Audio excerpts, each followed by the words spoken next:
और यहाँ आपको बताएं कि अरशद शरीफ की वालदा के खत पर सुप्रीम कोर्ट ने कार्रवाई शुरू कर दी है। जो कमीशन के यहाँ गया था उससे रिपोर्ट तलब कर रहे हैं। चीफ जस्टिस ने रिमार्क्स दिए कि सुप्रीम कोर्ट खुद तहकीकात नहीं कर सकती, पहली बात आ जाए फिर मुआवनत में आसानी होगी।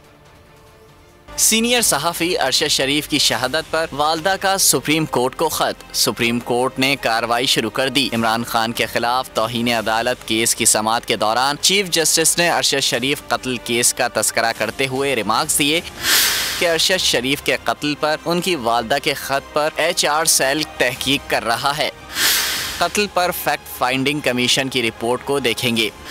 तहकीकाती कमीशन मामले की तहकीक के लिए कीनिया गया था। कमीशन से रिपोर्ट मंगवा रहे हैं।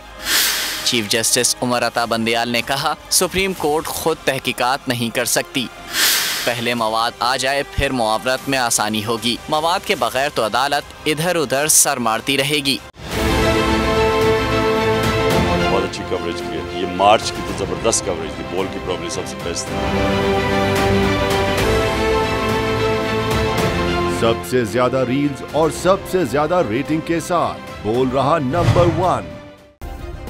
सब्सक्राइब करें और बेल दबाएं ताकि कोई खबर रह न जाए।